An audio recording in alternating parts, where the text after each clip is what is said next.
Sometimes the wounds that hurt us most are the ones we refuse to show. For 19 years, Tom Lasker carried a secret that shaped every step he took, every relationship he avoided, and every doctor's appointment he missed. The 68-year-old widower from a small Minnesota town was known for fixing engines and keeping to himself. People saw his limp and figured it was just part of getting older. His grown children worried about him, but Tom always brushed off their concerns. After his wife passed away, he became even more distant. When he finally collapsed at the hardware store and woke up in the local clinic, Nurse Carla saw something. In his eyes, fear mixed with shame. She convinced him to let her look at his leg, something no one had done in nearly 2 decades. But what could be so terrible about an old injury that a man would rather suffer alone than seek help? Before we jump back in, tell us where you're tuning in from, and if this story touches you, make sure you're subscribed, because tomorrow I've saved something extra special for you. The morning sun filtered through the dusty windows of Tom Lasker's garage workshop, casting long shadows across the concrete floor, littered with engine parts and tools that had served him faithfully for decades. At 68, Tom moved with the deliberate care of a man who had learned to work around pain, each step calculated to minimize the sharp reminder that lived in his right leg. The familiar scent of motor oil and metal shavings welcomed him like an old friend as he approached his workbench, where Mrs. Henderson's lawnmower waited for its weekly resurrection. Cedar Falls, Minnesota, population 3,847, was the kind of place where everyone knew your business, whether you wanted them to or not. Tom had lived here for 43 years, arriving as a young veteran with haunted eyes and calloused hands, seeking the quiet anonymity that only small towns could provide. The locals had long ago accepted him as the reliable fix-it man who could coax life back into any mechanical contraption, though they'd also learned not to pry too deeply into his personal affairs. On his workbench sat an old fishing tackle box, its green metal surface worn smooth by years of handling. Tom rarely opened it anymore, but he couldn't bring himself to put it away. Inside, nestled among rusty lures and tangled line, lay the hook that had changed everything 19 years ago. It was a simple thing, a 3-inch steel hook with a barbed tip, the kind fishermen use for northern pike. Tom remembered selecting it carefully that morning, confident it would help him land the big one he'd been chasing for months. The memory came back in fragments, as it always did. Lake Superior stretched endlessly before him, its surface like glass in the early morning calm. Martha had packed sandwiches and thermos coffee, humming softly as she arranged their gear in the small aluminum boat. She was 51 then, her hair still more brown than gray, her laugh still quick and genuine. Tom was 49, strong and sure of himself, believing that life's biggest challenges were behind them. They'd been married 26 years by then, had raised 2 children who were finding their own paths in the world. Sarah was finishing law school in Minneapolis, brilliant and determined like her mother. David was teaching high school history 2 towns over, close enough to visit, but far enough to feel independent. For the first time in decades, Tom and Martha had time for themselves, for the quiet pleasures they deferred while building careers and raising kids. The fish struck just after sunrise, hitting Tom's line with such force that it nearly yanked the rod from his hands. He'd been dreaming of this moment for years, the monster pike that locals swore lived in the deepest part of the lake. Martha laughed with delight as Tom fought the fish, her camera ready to capture his moment of triumph. But triumph had a way of turning bitter in an instant. As Tom reached for the landing net, his foot slipped on the wet aluminum floor of the boat. He went down hard, his right leg striking the tackle box with a sickening crack. The impact split the metal corner and drove the pike hook deep into his calf, just below the knee. The barbed tip disappeared completely beneath the skin, taking with it a piece of his fishing line and what felt like his dignity. Tom! Martha's voice cut through his shocked silence. "Oh God, are you bleeding?" He was bleeding, but not as much as he'd expected. The wound looked angry but manageable. A ragged tear in his jeans darkened with blood. The hook had gone in clean, or so it seemed. Tom gritted his teeth and pulled at the visible portion, but the barbed tip held fast beneath the muscle. "We need to get you to a hospital," Martha said, already reaching for the boat motor. "No." The word came out sharper than Tom intended. "It's just a hook. I can work it out." "Tom, that thing is buried in your leg. You need proper medical attention." But Tom Lasker had reasons for avoiding hospitals that went deeper than the hook in his leg. His father had died in a VA hospital 15 years earlier, lost in a maze of bureaucracy and indifference. The memory of those sterile halls, the smell of disinfectant mixing with despair, the way the staff looked through him rather than at him, it all came flooding back as Martha started the motor. "I said no," Tom repeated, more firmly this time. "We'll deal with it at home." That decision made in pain and pride and old trauma would shape every day of the next 19 years. Back at their cabin, Tom had done what he thought was necessary. He'd cut the fishing line close to the skin, cleaned the wound with hydrogen peroxide, and bandaged it tight. The visible portion of the hook broke off when he tried to extract it, leaving what he assumed was just a small piece of metal that would work its way out naturally. Martha had argued with him for hours, pleading with him to see a doctor, but Tom's stubbornness was legendary in their household. "It'll heal," he'd insisted. "Give it time." Time, however, had not been kind to Tom's leg. The wound had closed over the embedded hook, trapping it beneath layers of scar tissue that grew thicker each year.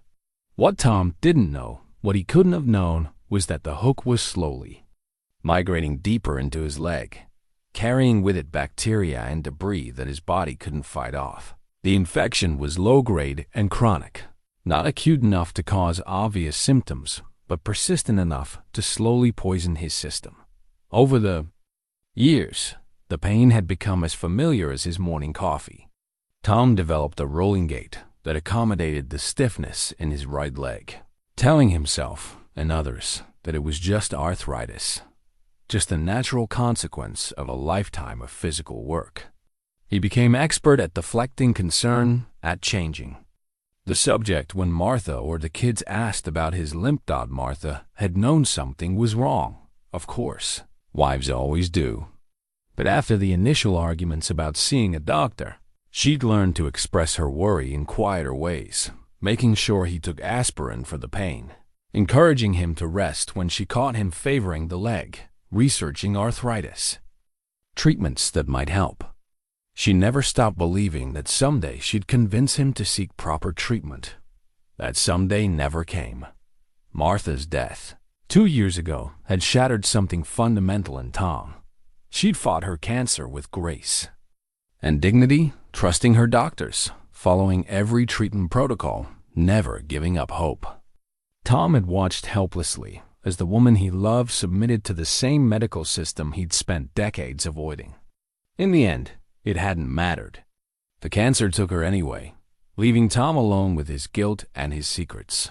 Since the funeral, Tom had withdrawn even further from the world. His children called regularly, visited when they could, but Tom had become a master at keeping people at arm's length. He focused on his work, fixing other people's broken things while his own body slowly broke down around him. The garage had become his sanctuary, the one place where his hands still felt sure and his mind could find peace. Every day he arrived, before dawn, sorted through the repairs waiting for his attention, and lost himself in the familiar rhythms of diagnosis and restoration. Lawnmowers, chainsaws, outboard motors, mechanical problems had solutions. Clear cause and effect relationships that made sense in a way that human complications never did. His customers trusted him completely. He was known throughout Cedar Falls and the surrounding townships as the man who could fix anything, who charged fair prices and did honest work. They brought him their broken machines with confidence, knowing that Tom Lasker had never met a mechanical problem. He couldn't solve Dodd if only he could apply that same skill to his own life. The wedding ring on his left hand caught the morning light.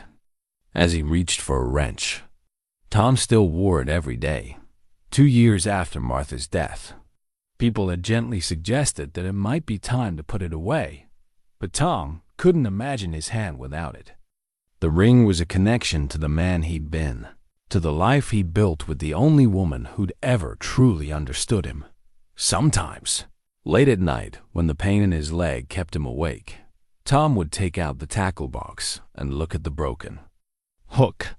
He'd wonder what would have happened if he'd listened to Martha that day, if he'd swallowed his pride and gone to the hospital. Would the last 19 years have been different?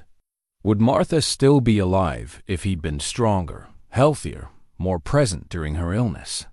But those were questions without answers, and Tom had learned long ago that dwelling on them only made the pain worse. Better to focus on what he could control, on the engines that responded to his touch, and the problems that yielded to his expertise. The town was beginning to stir as Tom opened Mrs. Henderson's mower and began his examination. Cedar Falls moved at its own pace, unhurried and predictable. The morning routine was always the same. Coffee at May's Diner for the early birds. The post office opening at 8. Kids walking to school along tree-lined streets that had looked the same for decades. Tom's house sat on Maple Street, a modest 2-story with white clapboard siding and a front porch where he and Martha used to sit on summer evenings. The garage workshop occupied most of the backyard, connected to the house by a gravel path that Tom had worn smooth with 19 years of careful walking. Inside the house, everything remained exactly as Martha had left it. Her reading glasses still sat on the kitchen table next to the crossword puzzle. She'd been working on the morning she went to the hospital for the last time. Her coffee mug waited in the dish drainer, clean and ready for a morning that would never come. Tom couldn't bring himself to change anything, to admit that she was really gone. The isolation was becoming harder to bear, though Tom would never admit it to his children. Sarah called every Sunday from Minneapolis, her voice bright with forced cheer as she updated him on her legal practice and her upcoming engagement. David stopped by at least twice a week, always finding some excuse to check on his father needing a tool borrowed, wanting advice on a home repair project, bringing news from the school where he taught. Both children had inherited Martha's intuition for reading people, and Tom knew they sensed his growing frailty. But he'd spent so many years deflecting their concern that it had become automatic, a reflex as natural as breathing. He was fine, he always told them, just getting older, just dealing with the usual aches and pains that came with the territory. The truth was more complicated and more frightening than Tom was willing to acknowledge. The infection in his leg had been slowly spreading for years, taxing his immune system and gradually weakening his body in ways that weren't immediately obvious. He tired more easily now, needed more rest between jobs, found himself struggling with repairs that would have been simple just a few years ago. But Tom Lasker had built his identity around strength and self-reliance. He was the man others came to when they needed help, not the man who needed help himself. Admitting weakness felt like admitting defeat, like betraying everything he'd worked to become Dodd. As he worked on Mrs. Henderson's mower, Tom's leg began its familiar morning protest. The pain started as a dull ache, then sharpened into something more insistent. He shifted his weight, trying to find a position that might offer relief, but the discomfort had become as constant as his heartbeat. He'd learned to work around it, to break complex jobs into smaller tasks that didn't require standing for long periods. But lately, even those accommodations weren't enough. The pain was getting worse, and with it came a fatigue that seemed to seep into his bones. Tom glanced at the tackle box again, then firmly closed Mrs. Henderson's mower. Some secrets were too heavy to carry alone, but after 19 years, he didn't know how to put them down. The morning started like any other, with Tom moving through his established routine with the precision of a man who found comfort in predictability. Coffee first, black and strong, while he reviewed the work orders scattered across his kitchen table. Mrs. Henderson's mower, the Johnson's chainsaw, and a boat motor from the marina, enough to keep him busy until well past sunset. But as Tom stood to refill his coffee cup, the kitchen seemed to tilt slightly to the left. He gripped the counter, waiting for the moment to pass, telling himself it was just the lingering effects of a restless night. The pain in his leg had kept him awake again, a persistent throb that no position could ease. The walk to his workshop felt longer than usual. Each step on the gravel path sent a sharp reminder up his right leg, and by the time he reached the garage door, Tom found himself breathing harder than the short distance warranted. He paused, one hand on the doorframe, and noticed that his palm came away damp with sweat. Despite the cool October morning, inside the workshop, surrounded by the familiar chaos of his trade, Tom tried to shake off the unease that had settled over him like a heavy blanket. He'd been feeling off for several days now, dizzy spells that came and went, a persistent fatigue that made even simple tasks feel monumental. But at 68, a man expected his body to complain more often. That's what he told himself as he bent over Mrs. Henderson's stubborn mower. The carburetor needed cleaning, a routine job that Tom had performed hundreds of times. But as he worked, the small parts seemed to blur and shift in his vision. He blinked hard, trying to clear his head, and knocked over his coffee cup in the process. The dark liquid spread across his workbench, seeping into the cracks and crevices that held decades of oil stains and metal filings. Tom stared at the spilled coffee, oddly fascinated by the way it pooled around the scattered bolts and washers. For a moment, he couldn't remember what he'd been doing or why the mower was disassembled in front of him. The confusion lasted only seconds, but it left him shaken in a way that had nothing to do with the caffeine now dripping onto the concrete. He needed supplies. That's what he decided, seizing on the practical task as an anchor for his scattered thoughts. Hanson's hardware store would have the carburetor cleaner he needed, and the walk through town might clear his head. Tom carefully locked his workshop and began the 6-block journey to Main Street, his rolling gait more pronounced than usual. Cedar Falls on a Tuesday morning was a study in small-town tranquility. Old men gathered around the bench outside the post office, solving the world's problems one conversation at a time. The maple trees that gave his street its name were dropping their last leaves, creating a russet carpet that crunched pleasantly underfoot. Tom had walked this route thousands of times over the decades, but today the familiar sights seemed somehow distant, as if he were viewing them through thick glass. Hanson's Hardware occupied a corner building that had housed various businesses. Since the 1920s, the current owner, Pete Hanson, had taken over from his father and maintained the store's reputation as the place where you could find anything mechanical or practical. The bell above the door chimed Tom's arrival, and Pete looked up from behind the counter with a welcoming smile. "Morning, Tom. What brings you in today?" "Carburetor cleaner," Tom replied, his voice sounding strangely hollow in his own ears.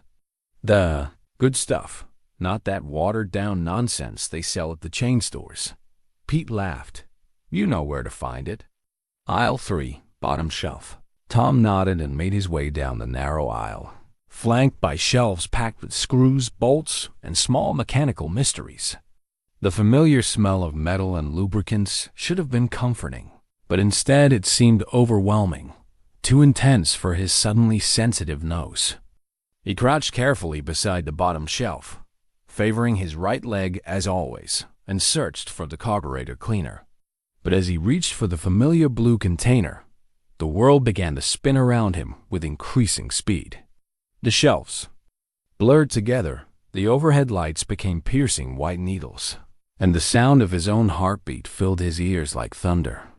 Tom tried to stand, tried to call out to Pete, but his legs had turned to rubber beneath him. The last thing he remembered was reaching for something solid to hold on to, his hand closing around empty air as consciousness slipped away like water through his fingers. The sound of voices pulled Tom back from the darkness, distant at first, then gradually becoming clearer. He was lying on something soft, and there was a pillow beneath his head that smelled faintly of lavender. Slowly, carefully, he opened his eyes to find himself staring at an unfamiliar ceiling painted institutional white. "There you are," said a woman's voice, warm but professionally brisk. "Take your time. You gave us quite a scare."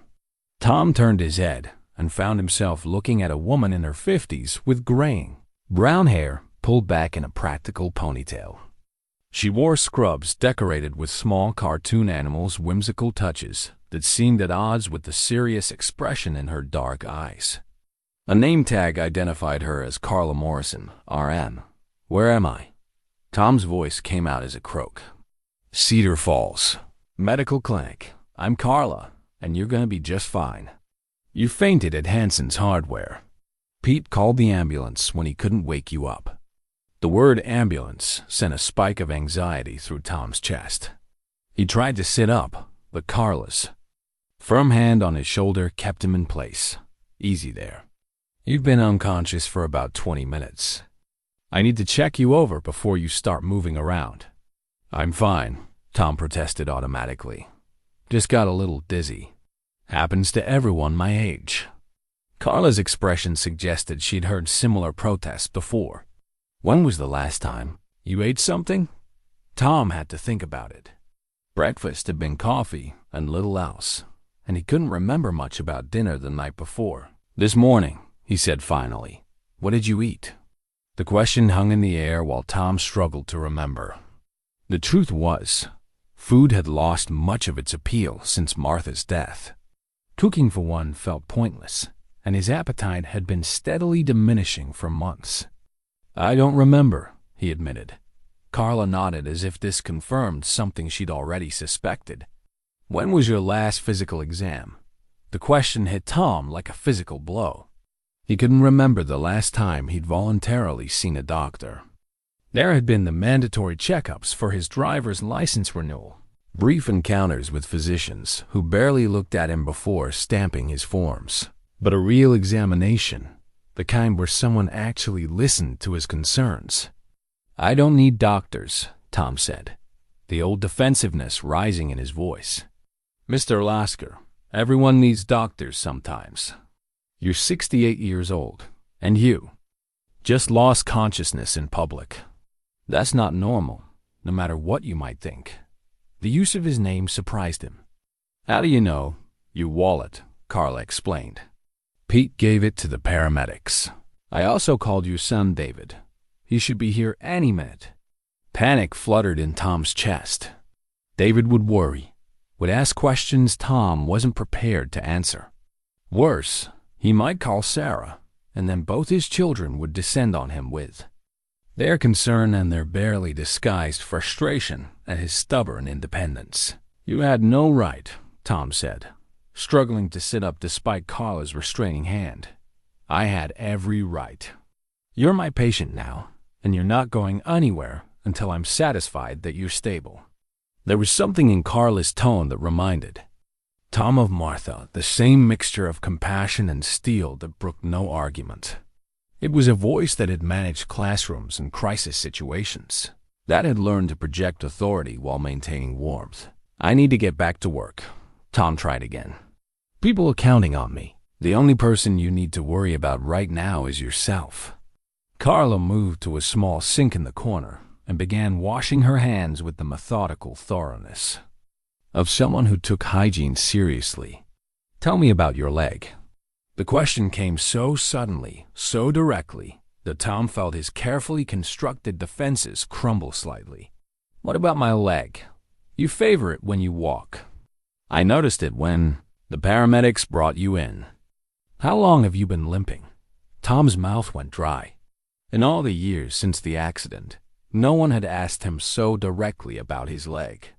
People noticed, of course, but small-town politeness prevented them from prying into what was obviously a sensitive subject. "It's just arthritis," he said, the lie coming automatically. Carla turned from the sink, her hands now clean and her attention fully focused on Tom. "Mr. Lasker, I've been a nurse for 28 years. I've seen arthritis in every form it takes, and what you have doesn't look like arthritis. You can't diagnose someone just by watching them walk. You're right, I can't. But I can ask to examine the area that's causing you pain." The room fell silent, except for the distant sounds of the clinic operating around them, phones ringing, voices in conversation, the soft squeak of wheels on linoleum. Tom found himself looking at Martha's recipe box, which someone had apparently scattered across the floor of his memory. She'd kept hundreds of cards in that box, organized by category and season, each one representing a meal she'd prepared with love and attention to detail. The box had been on the kitchen counter when he'd collapsed this morning, and now he couldn't remember if he'd put it away or left it sitting there, exposed and vulnerable. "Mr. Lasker?" Carla's voice brought him back to the present. "I want to go home. I understand that. And we'll get you there as soon as I'm confident you're not going to collapse again. But first, I need you to let me examine your leg." The request hung between them like a bridge Tom wasn't sure he was ready to cross. For 19 years, he'd kept his secret hidden beneath layers of clothing and careful positioning. No one had seen the full extent of what he'd been carrying, not even Martha in their most intimate moments. But something in Carla's eyes, a combination of professional competence and human kindness, made Tom feel safer than he had in months. Maybe it was the exhaustion of carrying his burden alone for so long, or maybe it was the way she'd spoken to him without pity or condescension. Whatever it was, Tom found himself nodding slowly. "All right," he said quietly, "but just a quick look." Carla moved with the practiced efficiency of someone who had spent decades managing medical crises, but her approach to Tom remained gentle, almost reverent. She pulled a rolling stool close to the examination table and sat down so that her eyes were level with his. "I'm going to need you to roll up your pant leg," she said softly. "We'll start with the left one first, just so I can see what normal looks like for you." Tom complied, pushing up the fabric to reveal a leg that looked exactly as one would expect from a 68-year-old man who worked with his hands. The skin was weathered and marked with the small scars that came from a lifetime of minor mishaps, but otherwise unremarkable. "Good," Carla said, making notes on a clipboard. "Now the right one." This was the moment Tom had dreaded for 19 years. Slowly, reluctantly, he began to roll up his right pant leg, revealing first the work boot, then the thick sock, then the bottom edge of what would change everything. The scarring started just above his ankle and climbed upward like a twisted vine. The skin was discolored, mottled with patches of angry red and sickly yellow that spoke of chronic inflammation. But it was the smell that hit Carla first, a sweet, cloying odor that every nurse recognized as the signature of serious infection. "Jesus," she whispered, then caught herself. "I'm sorry." That was unprofessional. Tom couldn't look at her face. He'd seen that expression before in Martha's eyes during those rare moments when she'd caught a glimpse of what he was hiding. It was a mixture of shock, concern, and something that might have been anger at his stubborn refusal to seek help. "How long has it been like this?" Carla's voice was carefully controlled, but Tom could hear the tension beneath her professional calm. "It's not as bad as it looks. Mr. Lasker, I need you to answer my question. How long?"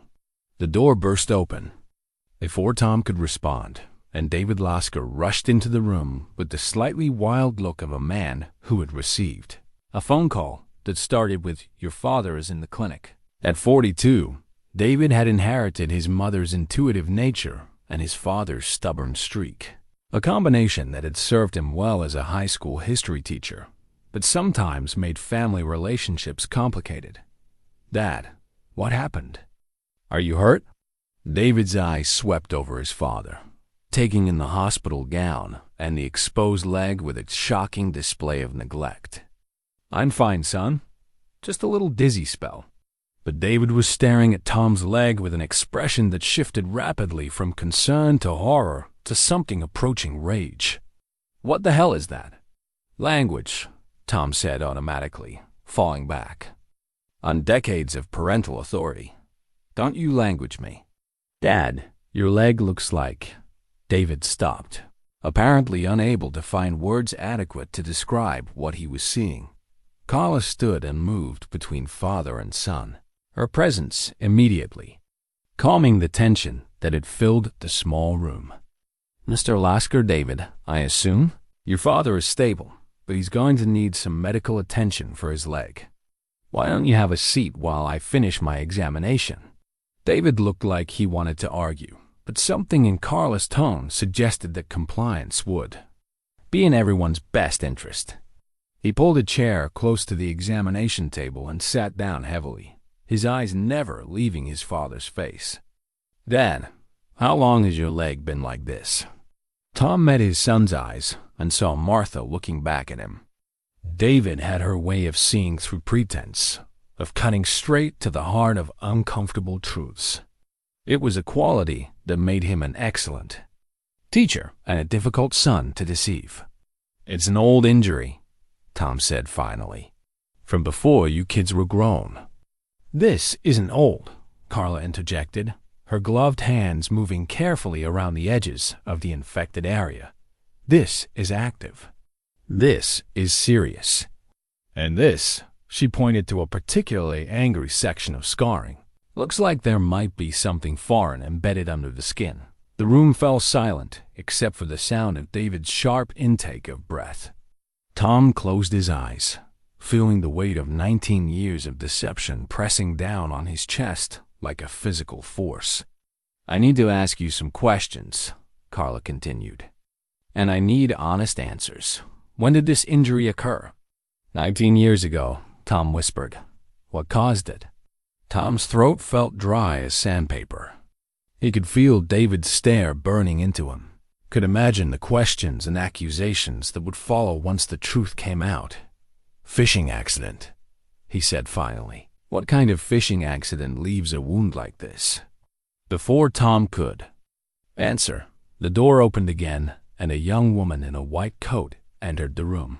She was perhaps 35, with black hair pulled back in a severe bun and the kind of intense focus that marked her as someone accustomed to making life-and-death decisions. "I'm Dr. Patricia Chun," she announced, extending her hand first to David, then to Tom. "Nurse Morrison called me in to consult on your case." Dr. Chun moved to Tom's leg with the brisk efficiency of youth, her examination more clinical than Carla's gentle approach. She prodded and probed, taking measurements and making notes with the kind of thoroughness that made Tom increasingly uncomfortable. "This needs to be treated in a hospital setting," she said without preamble. "The infection is extensive, and there's clearly foreign material that needs to be surgically removed. I'm going to arrange for immediate transfer to Regional Medical Center." "No," the word came out of Tom with surprising force. "Absolutely not." Dr. Chun looked up from her clipboard with the expression of someone unused to having her medical recommendations questioned. "Mr. Lasker, you don't understand the severity of your condition.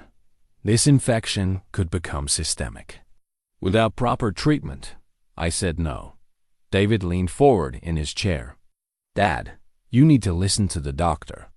"I don't need to do anything except go home and get back to work." The stubborn edge in Tom's voice was familiar to anyone who had known him for more than 5 minutes. It was the same tone he'd used to refuse help with Martha's funeral arrangements, to decline invitations to family gatherings, to deflect every attempt at care or concern that had come his way since becoming a widower. But now, faced with the undeniable evidence of his deteriorating condition, the stubbornness felt more like fear than strength. Carla, who had been quietly observing the family dynamics, stepped forward. "Dr. Chun, could I speak with you outside for a moment?" The two women left the room, their voices becoming a low murmur in the hallway. Tom and David sat in uncomfortable silence, the weight of years of unspoken concern settling between them like fog. "Dad," David said finally, "I need you to help me understand this. You've been walking around with an infected leg for 19 years. It wasn't always this bad. When did it get bad?" Tom thought about it, trying to pinpoint when the manageable discomfort had become constant pain, when the slight limp had become a rolling gait, when the hidden wound had begun to demand more and more of his attention. "After your mother died," he admitted. David's face crumpled slightly. "Oh, Dad, I don't want your pity. It's not pity. It's—" David struggled for words. "It's grief for what you've been carrying alone, for what Mom would think if she knew you've been suffering like this." The mention of Martha hit Tom like a physical blow. He could imagine her reaction to seeing his leg in its current state, could hear her voice mixing love with exasperation as she demanded to know why he'd hidden his pain from her Dot when Carla and Dr. Chun returned. Their expressions suggested they'd reached some kind of compromise. "We've discussed your situation," Dr. Chun began, "and while I still strongly recommend hospital treatment, we're willing to try an alternative approach." "What kind of alternative?" Tom asked suspiciously. "Outpatient treatment," Carla explained. "Daily visits to clean and dress the wound, oral antibiotics, and close monitoring." "But—" She held up a hand as Tom started to speak. "This only works if you're completely compliant. No missed appointments, no hiding symptoms, and absolutely no working until we get this infection under control." Tom looked at David, who was nodding encouragingly, then back at Carla. The compromise felt like a lifeline, a way to address his medical needs without surrendering completely to the system he'd spent decades avoiding. "And if the outpatient treatment doesn't work?" he asked. Dr. Chen's expression was grave. "Then hospital admission becomes mandatory, not optional." Tom closed his eyes and thought about Martha's recipe box, scattered and vulnerable on his kitchen floor. Some things, once broken, couldn't be put back together the same way. But maybe, just maybe, they could be rebuilt into something different, something stronger. "All right," he said quietly. "We'll try it your way." The daily routine began the next morning with Carla's knock on Tom's front door at precisely 9 o'clock. She carried a medical bag that seemed too large for her frame and wore the same cartoon, animal scrubs that had oddly comforted Tom during his examination at the clinic.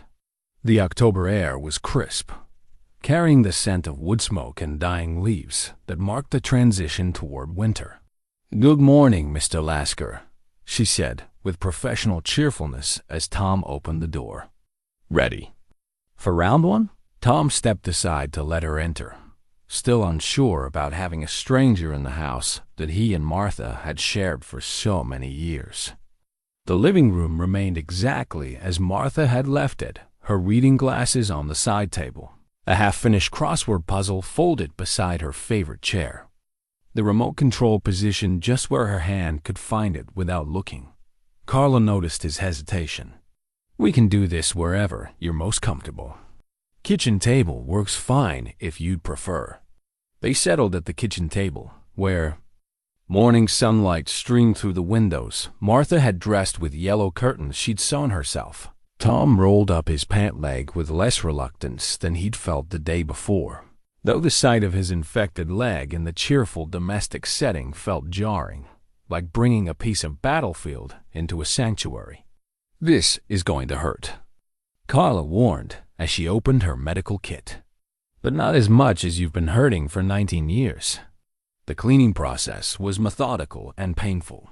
Carla worked with gentle precision, removing layers of infected tissue and applying antiseptic that burned like liquid fire. Tom gripped the edge of the table and focused on breathing, surprised by how much relief he felt despite the immediate discomfort. "Tell me about your wife," Carla said as she worked, her voice carefully casual. "Why?" "Because it helps to talk during procedures like this." And because I can see she was important to you." Tom looked around the kitchen, taking in all the small ways Martha's presence still filled the space. Her coffee mug in the dish drainer, her apron hanging on its hook by the stove, her spice rack organized with the precision of someone who took cooking seriously. Her name was Martha, he said finally. "We were married 41 years. That's a good long run. You were lucky." "She was the lucky one," Tom said, then caught himself. "I mean, we were both lucky." Carla's hands paused in their work. "What do you mean she was the lucky one?" The question hung in the air while Tom struggled with words he'd never spoken aloud. "She never had to see me like this, broken down, useless." "You're not useless. You fix things for half the county." "I can't fix myself." Carla finished bandaging his leg and sat back in her chair, studying Tom's face with the same careful attention she'd given his wound. "She knew about your leg, didn't she?" Tom nodded slowly. "She was there when it happened. Begged me to go to the hospital. But you didn't. I had reasons." "What reasons?" The story came out in pieces, like water finding its way around stones. Tom told her about his father's death in the VA hospital, about the indifferent staff and sterile corridors that had haunted his dreams for years. He talked about his distrust of authority, learned in rice paddies and reinforced in government waiting rooms. Most of all, he talked about the fear that if he once admitted weakness, he might never find his strength again. Carla listened without judgment, occasionally nodding or asking a clarifying question. When he finished, she sat quietly for a moment before speaking. "Your father's experience was real, and your fear makes sense. But Tom, can I call you Tom? You've been punishing yourself for 19 years because some doctors didn't take proper care of your father. That's not justice. That's just suffering." Before Tom could respond, the sound of a car in the driveway announced David's arrival. He appeared at the kitchen door with Sarah behind him, and Tom's heart sank as he realized his daughter had driven up from Minneapolis. Sarah Lasker Morrison was 44 years old and had inherited her mother's sharp intelligence along with her father's stubborn streak. She worked for a prominent law firm specializing in medical malpractice, a career choice that Tom had always found slightly ironic given his own relationship with the medical profession. "Dad," Sarah said, embracing him carefully before turning her attention to Carla. "You must be the nurse David told me about." "I'm Sarah, Carla Morrison. I've been taking care of your father's wound." Sarah's gaze moved to Tom's bandaged leg, and he saw her struggle to maintain her composure. "David showed me photos from yesterday. I had to see for myself." "You didn't need to drive all the way up here," Tom protested. "Yes, I did. Dad, we need to talk about some things." The conversation that followed was difficult in the way that only family conversations can be. Sarah had brought copies of medical research, statistics about infection mortality rates, and a barely controlled anger that her father had suffered alone for so long. David tried to mediate between his sister's legal precision and his father's emotional resistance, while Carla quietly packed her medical supplies and prepared to leave. "I'll be back tomorrow at the same time," she told Tom as she headed for the door. "Wait," Sarah said. "Can I ask you something professionally? In your opinion, how serious is his condition?" Carla paused, her hand on the doorknob. "Serious enough that I'm glad he's finally getting treatment, but treatable if he stays compliant with the protocol." After Carla left, the three family members sat around the kitchen table in the charged silence that follows difficult revelations. Tom could feel his children's eyes on him, weighing and measuring, trying to understand how their father had become a stranger. "I found something," Sarah said finally, reaching into her purse. She pulled out an envelope, yellowed with age, and addressed in Martha's careful handwriting. It was in Mom's jewelry box. She wrote it during her last stay in the hospital. Tom's hand shook as he opened the envelope and unfolded the single sheet of paper inside. Martha's handwriting, weakened by illness but still recognizably hers, covered both sides of the page. "My dearest Tom," the letter began, "if you're reading this, then I'm gone, and you're probably angry at the world and everyone in it. I know. You, my stubborn, wonderful man, and I know you're going to try to shut everyone out, including our children. Please don't." Tom's vision blurred as he continued reading. Martha had written about their life together, about the joy he brought her and the pain she'd watched him carry. She'd known about his leg, had guessed that his limp was worse than he let on, and had hoped that someday he would trust someone enough to seek help. "I can't make you take care of yourself," the letter continued, "but I can ask you to remember that you're not just Tom Lasker anymore. You're Sarah and David's father, and someday you might be a grandfather. They need you healthy and whole, not martyred to your pride." The letter ended with words that hit Tom like a physical blow. "Promise me you won't let stubbornness rob our children of their father the way it's robbed us of time together. Promise me you'll let people love you, even when it's hard, especially when it's hard." Tom folded the letter carefully and looked up to find both his children watching him with Martha's eyes. The weight of 19 years of deception suddenly felt unbearable, but for the first time since Martha's death, he also felt something that might have been hope. "She always was too smart for her own good," he said, his voice thick with emotion. "She loved you," David said simply. "And she was worried about you," Sarah added. "We all have been." Tom nodded slowly, understanding that something fundamental had shifted in his relationship with his children.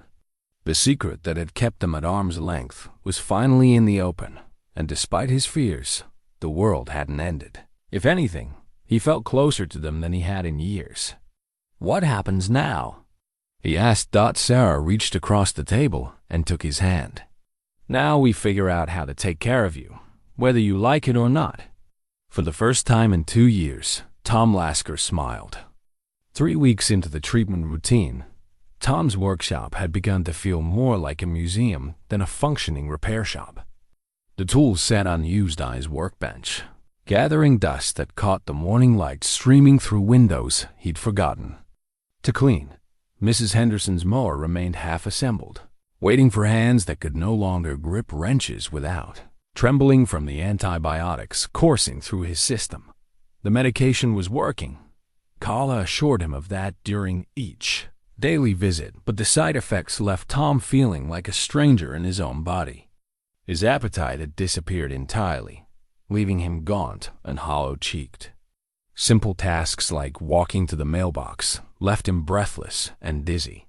Most troubling of all, his hands, which had been steady enough to thread the smallest bolt or adjust the most delicate carburetor, now shook with a fine tremor that made detailed work impossible. Tom sat at his workbench, staring at his workshop journal, a leather-bound book where he'd recorded every repair job for the past 25 years.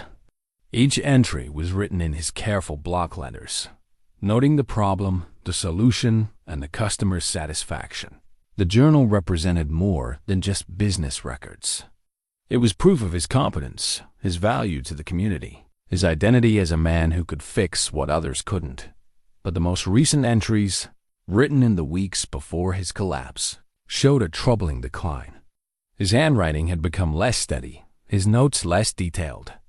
Several jobs were marked incomplete or returned for additional work, annotations that would have been unthinkable just a year ago.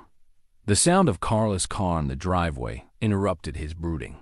She'd been coming every day for 3 weeks now, and Tom had begun to look forward to her visits with an intensity that surprised him. It wasn't just the medical care, though watching his legs slowly improve under her ministrations provided a satisfaction he'd forgotten was possible. It was her presence itself, the way she filled his too-quiet house with purposeful activity and genuine concern. "Morning, Tom," she called as she let herself in through the kitchen door. They'd long ago dispensed with the formality of knocking. "How are we feeling today?"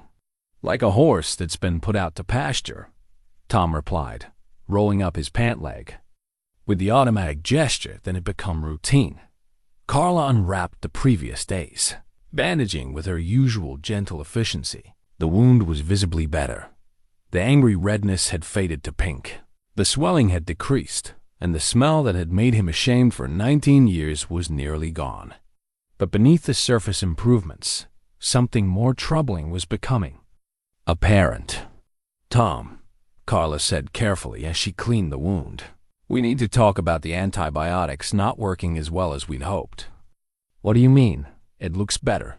On the surface, yes. But Dr. Chen ran some blood work yesterday, and the infection markers are still elevated. We're dealing with antibiotic resistance." The words hit Tom like cold water. "What does that mean?" "It means the bacteria causing your infection have learned to fight off the medication we're using. We need to try a different approach." Tom's hands clenched into fists. What kind of different approach? Carla's hesitation told him everything he needed to know before she spoke. "Surgical intervention. We need to remove the infected tissue and whatever foreign material is still embedded in your leg. Surgery means hospital." "Yes, it does." Tom stood abruptly, his chair scraping against the kitchen floor. "No, absolutely not. We'll find another way." "There is no other way." Carla's voice carried a firmness he hadn't heard before. "Tom, I've been a nurse for 28 years. I've seen infections like this kill people who refuse proper treatment." The word "kill" hung in the kitchen air like smoke. Tom had known, intellectually, that his condition was serious, but hearing it stated so bluntly forced him to confront the reality he'd been avoiding. "How long do I have?" he asked quietly. "If we can get you into surgery within the next few weeks, your prognosis is good. If you continue to refuse treatment," Carla shrugged helplessly, "months, maybe less." Before Tom could respond, the kitchen door opened and David walked in, followed by a man Tom hadn't seen in over a decade. Eddie Kowalski was 72 years old, white-haired and bent with arthritis, but his eyes still held the alertness that had made him a good soldier 50 years ago. "Jesus, Mary, and Joseph," Eddie said, looking at Tom's exposed leg. "When David told me you'd been hiding an injury, I figured he was exaggerating." Tom quickly pulled down his pant leg, embarrassed to have his old friend see him in such a state. "Eddie, what are you doing here?" "Your boy called me. Said you were being stubborn about going to the hospital." Eddie lowered himself carefully into a kitchen chair. "Figured maybe you needed to hear from someone who understands." David quietly introduced himself to Carla and explained that Eddie was his father's closest friend from Vietnam, a man who'd served in the same unit and shared experiences that had shaped both their lives. "Eddie lives about an hour north," David continued. "When I told him about Dad's situation, he insisted on coming down." Eddie studied Tom's face with the careful attention of someone who'd learned to read men under pressure. "You know, Tommy, I spent 15 years avoiding VA hospitals after we got back. Figured they'd just make things worse. And I damn near died from a heart attack because I was too proud to get a checkup." Eddie's weathered hands gestured expressively. "Turns out modern medicine ain't the same as what we experienced back then. Turns out some doctors actually give a damn." Tom looked at Carla, who was quietly packing her medical supplies, but clearly listening to every word. "It's not about the doctors. It's about," he struggled for words, "it's about admitting I can't handle it myself." "Son," Eddie said gently, "you've been handling it yourself for 19 years. That takes more strength than most men have. But there comes a time when strength means knowing when to ask for help." The conversation was interrupted by the arrival of several pickup trucks in Tom's driveway. Through the kitchen window, they could see Pete Hansen from the hardware store, along with Bob Mueller from the auto parts shop and Jim Patterson, who ran the marina. Each man carried a casserole dish or covered plate, and their faces wore the serious expressions of men on a mission. "What's all this?" Tom asked as the delegation trooped through his kitchen door. "Heard you were under the weather," Pete said, setting a pot roast on the counter. "Figured you might need some help with meals." "Betty made her famous tuna casserole," Bob added, placing his contribution beside Pete's offering. "Said to tell you she's praying for a full recovery." More neighbors arrived throughout the morning. The librarian with homemade soup, the bank president with a fruit basket, the Methodist minister with both food and an offer of spiritual counsel. Soon Tom's kitchen counter was covered with enough food to feed him for weeks, and his living room was filled with people who had driven out of their way to show support. "I don't understand," Tom said to Carla as they watched his neighbors organize his refrigerator with military precision. "How do they all know? Small towns," she replied simply. "Word gets around when someone needs help." The gathering took on the quality of an impromptu community meeting. Stories were shared about times Tom had helped various neighbors' emergency repairs that had saved vacations, late-night calls to fix essential equipment, acts of kindness that he performed without thought of recognition or reward. "Remember when the Henderson's furnace died during that blizzard 3 years ago?" Pete asked the assembled group. Tom drove out in whiteout conditions to get it running. "Wouldn't take a penny for it, either. Fixed my boat motor the day before my grandson's fishing trip," Jim Patterson added. "Kid would have been heartbroken if we'd had to cancel." As Tom listened to his neighbors recount his acts of service, he began to understand something that had eluded him for months. He'd spent so much time focusing on what he couldn't do, the repairs he could no longer complete, the strength he'd lost, the independence he was surrendering, that he'd forgotten what he'd contributed over the years. "You've been taking care of this community for decades," Carla said quietly as the gathering began to wind down. "Maybe it's time to let the community take care of you." After the neighbors left, Tom sat in his suddenly quiet kitchen with Eddie, David, and Carla. The refrigerator hummed with the weight of casseroles and covered dishes, and the counters were stacked with cookies and homemade bread. For the first time since Martha's death, his house felt alive with human presence and care. "So," Eddie said finally, "what's it going to be, Tommy? You going to let these good people help you, or are you going to be too proud to live?" That evening, after Eddie had driven home and David had returned to his own family, Tom found himself alone with Carla for the first time in weeks. She'd volunteered to stay late to help him organize the abundance of food his neighbors had brought. But Tom suspected her real motivation was concern about leaving him alone with such a momentous decision weighing on his mind. "You don't have to stay," he told her as she transferred casseroles into freezer containers. "I can manage this myself." "I know you can," she replied without looking up from her work. "That's not why I'm here." They worked in comfortable silence. For a while, the familiar rhythm of shared domestic tasks creating an intimacy that surprised Tom.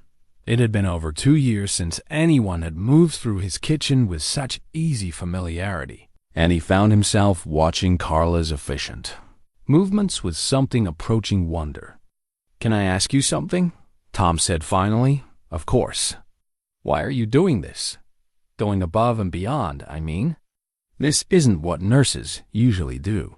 Carla paused in her organization of leftover containers, her hands still for a moment before she resumed her work. "What makes you think this isn't what nurses usually do? I've known nurses. Hospital nurses anyway. They do their jobs, follow their protocols, move on to the next patient. They don't reorganize your refrigerator or sit in your kitchen giving life advice. Maybe you haven't known the right nurses." Tom waited, sensing there was more she wanted to say. After a few moments, Carla set down the container she'd been holding and turned to face him. "My ex-husband died of a heart attack 2 years ago," she said quietly. "Massive coronary at 52. Want to know the worst part? He'd been having chest pains for months, but he was too proud to see a doctor, too worried about appearing weak, about admitting he couldn't handle everything himself." The parallel wasn't lost on Tom. I'm sorry. So, am I sorry that I didn't push harder? Sorry that I let him convince me it was just stress from the divorce. Proceeding sorry that I enabled his stubbornness because it was easier than fighting about it. Carla's voice carried a weight of regret that Tom recognized from his own sleepless nights. When I see you making the same choices, refusing the same help, it feels like getting a second chance to do the right thing. Tom absorbed this revelation, understanding now why Carla's concern felt so personal, so urgent. They were both carrying the weight of loss, both struggling with the guilt that came from loving someone who refused to be saved. He was lucky to have someone who cared that much, Tom said. Was he? Because caring doesn't seem to be enough if the person you care about won't accept help. Before Tom could respond, they were interrupted by the sound of a car in the driveway. Through the kitchen window, they saw Sarah's sedan pulling up to the house, followed by David's pickup truck.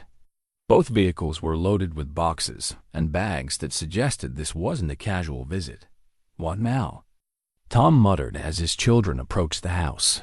Sarah entered first, carrying a leather briefcase and wearing the determined expression that had made her successful in courtrooms across the Twin Cities.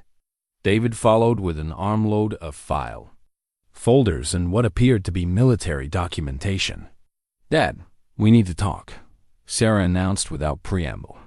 "David and I have been doing some research." "What kind of research?" "The kind that explains why you've been so afraid of hospitals," David said, spreading papers across the kitchen table. "Dad, why didn't you ever tell us about your Purple Heart?" Tom felt the blood drain from his face. The Purple Heart was something he'd never discussed with his children, a piece of his past that belonged to a different man in a different time. He'd kept the medal hidden in his dresser drawer for 50 years, along with other reminders of a war he'd tried hard to forget.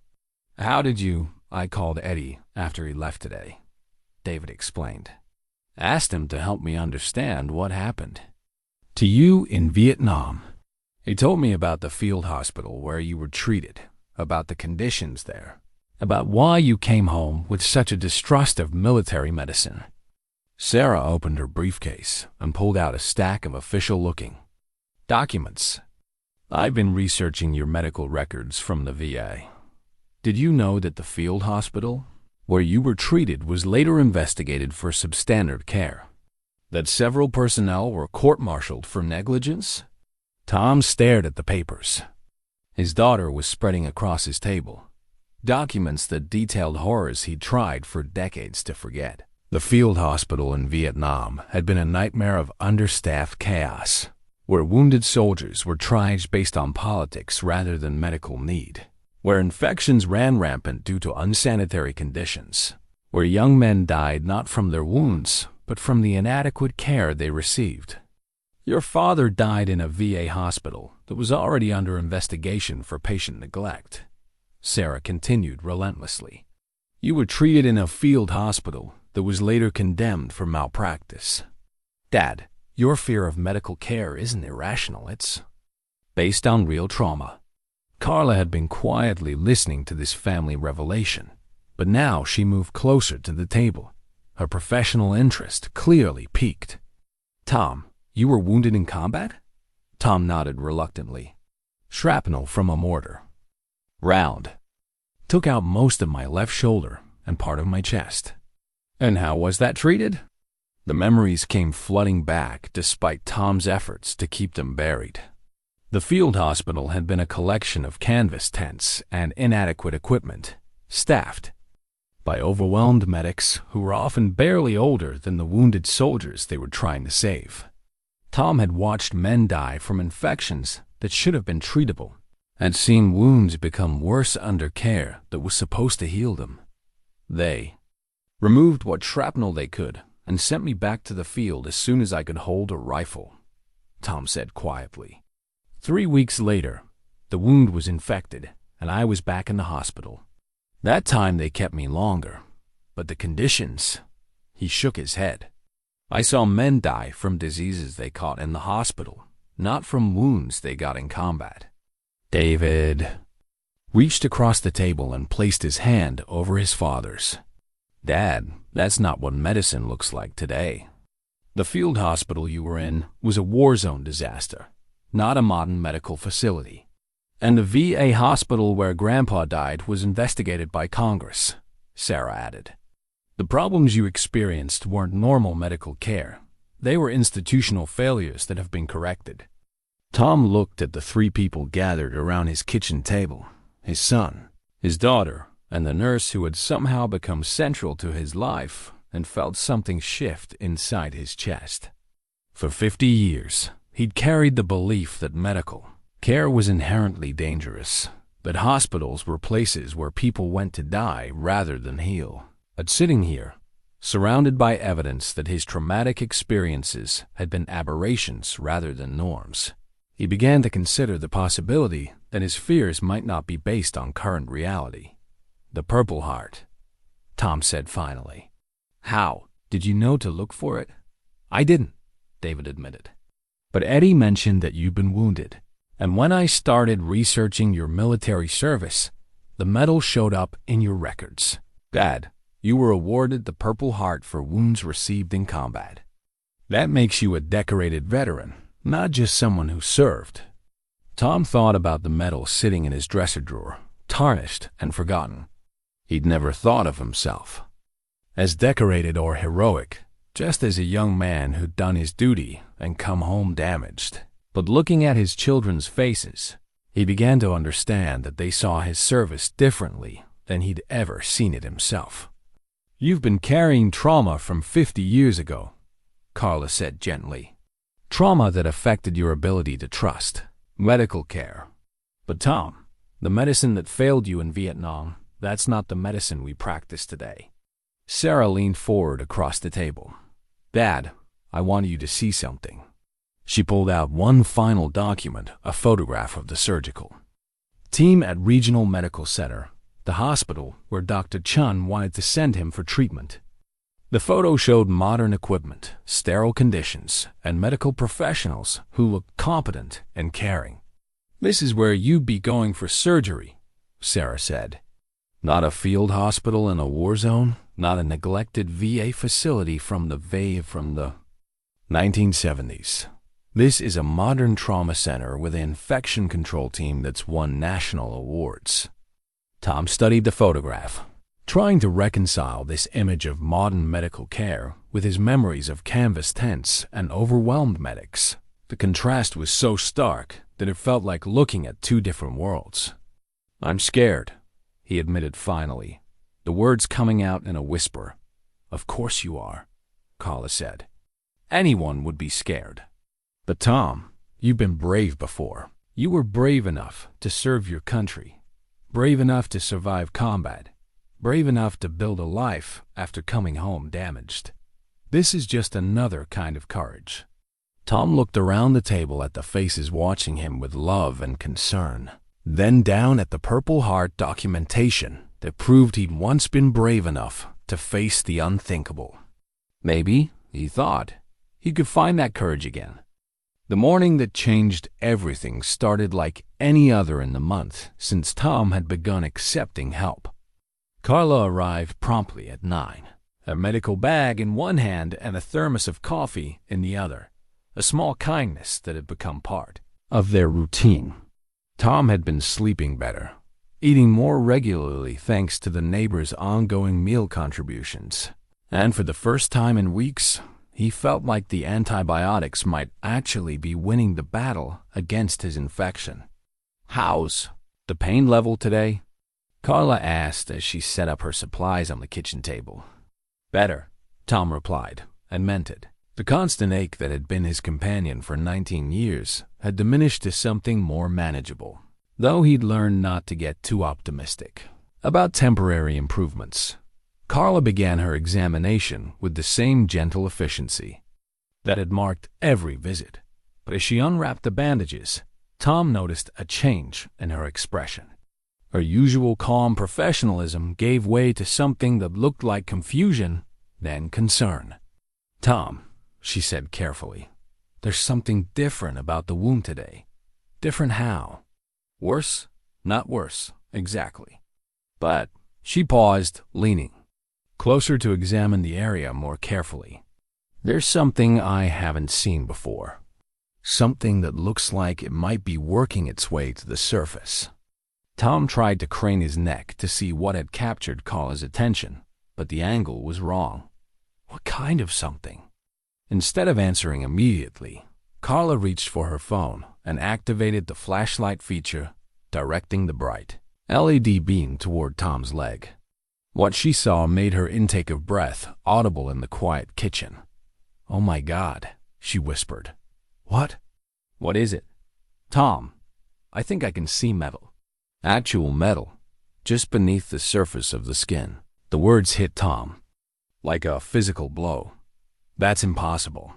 The hook broke off years ago. There's nothing left in there." But even as he said it, Tom felt a cold certainty settling in his stomach. The fishing accident 19 years ago came flooding back with sudden, terrible clarity. He'd been so focused on the pain, so desperate to avoid the hospital, that he'd convinced himself the broken hook shaft was gone. But what if he'd been wrong? What if pieces of the barbed hook had been working their way through his leg for nearly 2 decades? Carla was already reaching for her phone to call Dr. Chun, but before she could dial, Tom's world tilted sideways. The kitchen ceiling began to spin, and a wave of nausea crashed over him with such force that he barely managed to grip the edge of the table.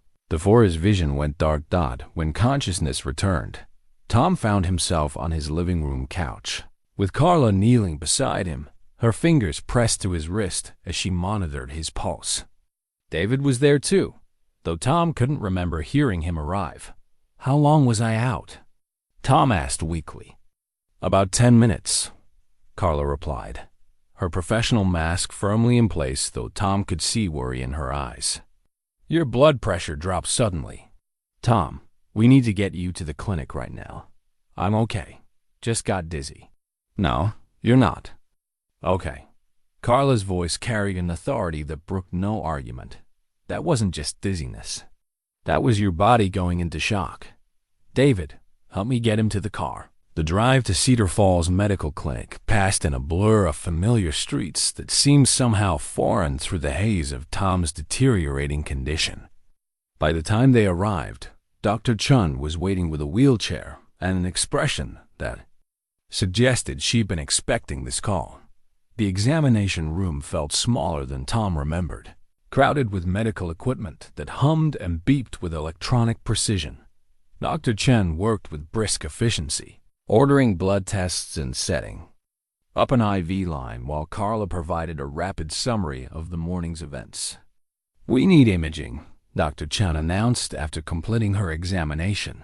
"Full X-rays and an ultrasound to see what we're dealing with. Is that really necessary?" Tom asked, though his protest lacked its usual conviction. "Mr. Lasker, if there's foreign material in your leg that's been there for 19 years, we need to know exactly what we're dealing with before we can treat it properly." The imaging process took over an hour, with Tom being moved between different machines while technicians captured pictures of the inside of his leg from multiple angles.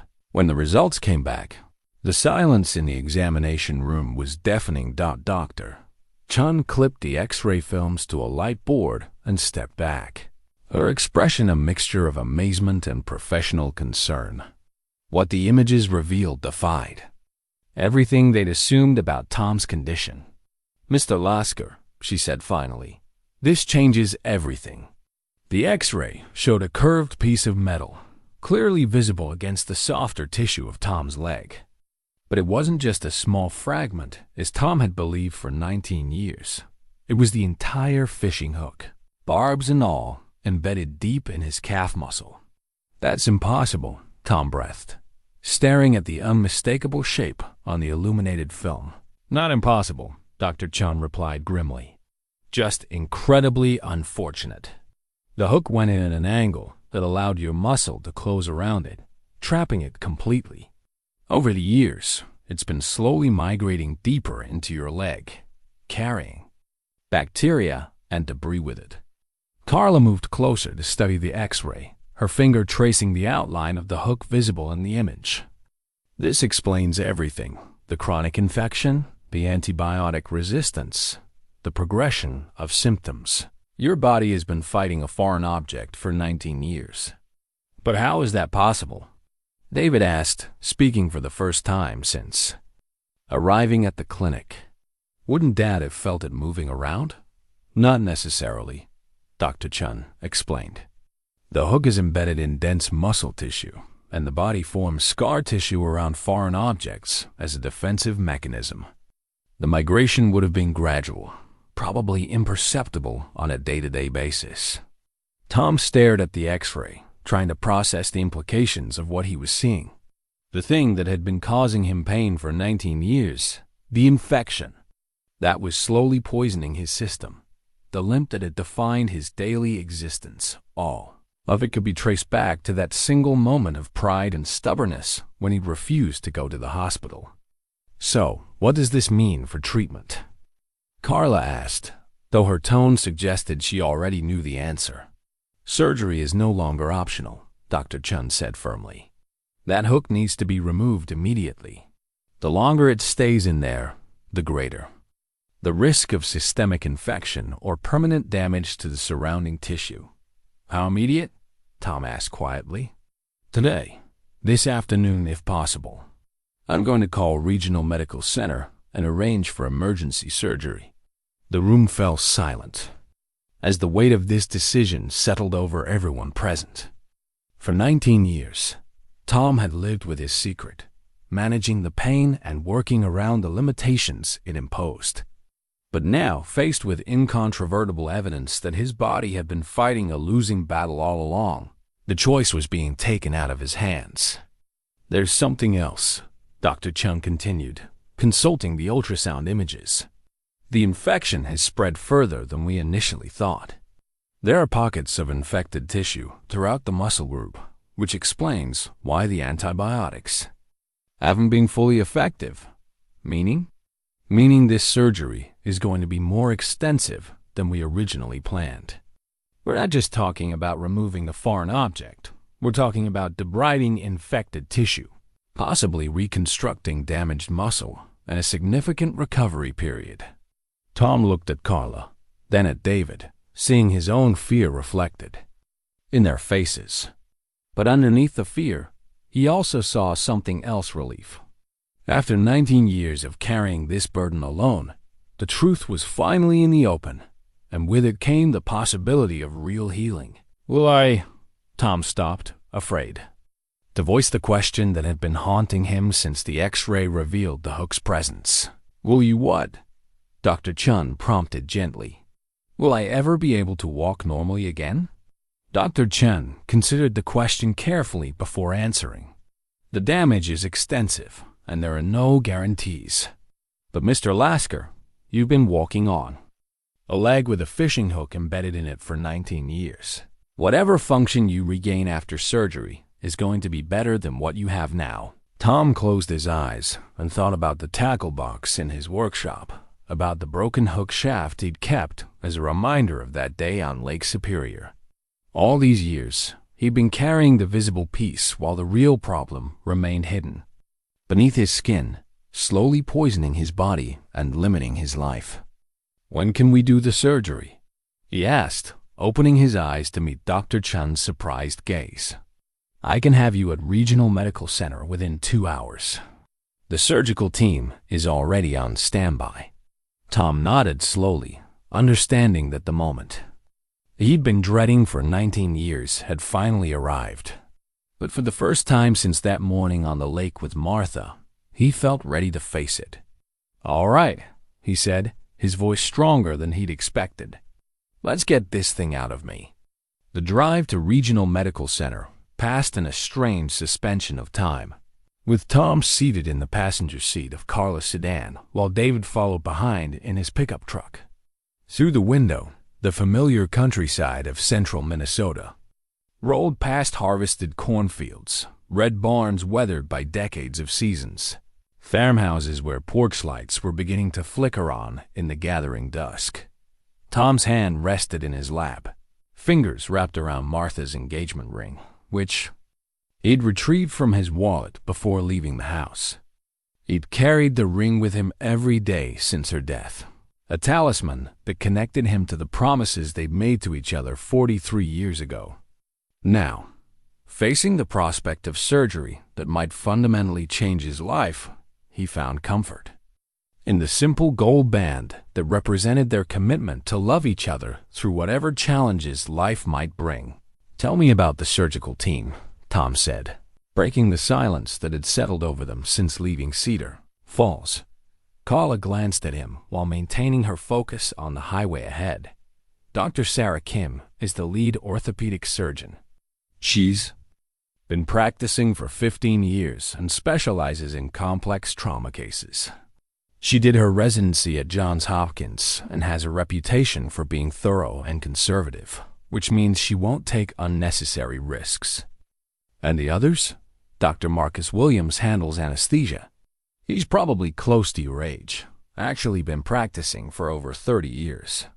His patients consistently report positive experiences, which matters more than you might think when you're dealing with someone who has anxiety about medical procedures."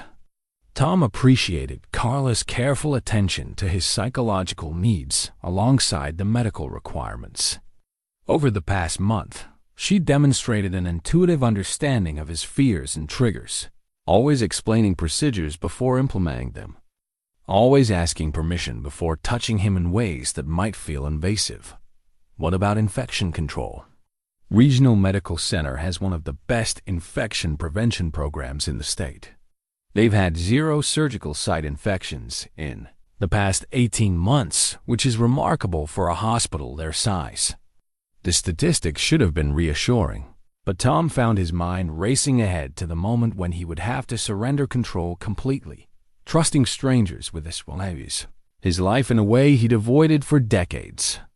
The rational part of his brain understood that modern surgery was sophisticated and safe, but the traumatized part of his psyche kept conjuring images of the field hospital in Vietnam, of overwhelmed medics working with inadequate equipment under impossible conditions.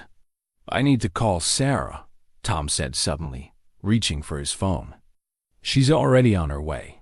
David's voice came through the hands-free system that connected their vehicles. "I called her from the clinic. She should arrive at the hospital about an hour after we get there." Tom felt a mixture of gratitude and anxiety at the thought of his daughter driving up from Minneapolis in evening traffic, rearranging her schedule to be present for his surgery. Both his children had lives of their own, responsibilities and commitments that shouldn't be disrupted by their father's long-delayed reckoning with his medical needs. "She didn't need to come," Tom said. "Yes, she did," David replied firmly. "Dad, you're about to have major surgery to remove a fishing hook that's been in your leg for 19 years. If that doesn't qualify as a family emergency, I don't know what does." The hospital appeared on the horizon as they crested a hill. It's modern. Glass and steel architecture illuminated against a darkening sky. Regional Medical Center was the kind of facility that would have been unimaginable to Tom's younger self, a gleaming monument to medical technology that seemed to exist in a different universe from the canvas tents and overwhelmed medics of his Vietnam experience. As they pulled into the visitor parking area, Tom noticed other families making similar journeys, elderly couples supporting each other as they walked slowly toward the entrance, middle-aged children accompanying their parents, young people carrying flowers and expressions of concern. The hospital was a place where life's most vulnerable moments played out, where people faced their mortality and fought for second chances. "Are you ready for this?" Carla asked as she turned off the engine. Tom looked down at Martha's ring, thinking about the promises they'd made to each other and the years they'd lost to his stubborn pride. "I've been ready for 19 years. I just didn't know it." The admission process was surprisingly straightforward, with staff members who seemed genuinely concerned about Tom's comfort and understanding of the procedures ahead. A young man named Michael, who introduced himself as a patient advocate, walked them through the necessary paperwork while explaining each form in terms that didn't require medical knowledge to comprehend. "The surgery is scheduled for 7 o'clock tomorrow morning," Michael explained as he reviewed Tom's insurance information. "Dr. Kim wants to meet with you this evening to discuss the procedure in detail and answer any questions you might have." Tomorrow morning? Tom had somehow assumed the surgery would happen immediately, that the urgency Dr. Chun had conveyed meant they would operate tonight. Dr. Kim prefers to perform complex procedures early in the day when the surgical team is fresh, and there's plenty of time for monitoring during recovery, Michael explained. "She also wants to review your case thoroughly with the other specialists who will be involved." The delay felt both reassuring and anxiety-provoking. Tom appreciated the surgeon's careful approach, but it also meant spending the night in a hospital room, surrounded by the sounds and smells that triggered his deepest fears. The room they assigned him was on the 3rd floor, with a window that overlooked a small garden where patients and families could sit during good weather. The space was designed to feel more like a hotel room than a medical facility, with warm colors and comfortable furniture that suggested the architects understood the psychological impact of the physical environment on healing. Sarah arrived just as Tom was getting settled, her face flushed from the 2-hour drive in heavy traffic. She embraced her father carefully, mindful of his IV line and the various monitors that had been attached to track his vital signs. "How are you feeling?" she asked, settling into the chair beside his bed. "Like I'm finally doing what I should have done 19 years ago. Better late than never." Dr. Kim arrived shortly after 8 o'clock, a compact woman in her 40s with graying hair and the kind of steady presence that immediately inspired confidence. She carried a tablet computer that displayed Tom's X-rays and test results, and she took time to explain each image in detail. "The good news is that the hook hasn't migrated into any vital structures," she began, using a stylus to point out relevant features on the X-ray.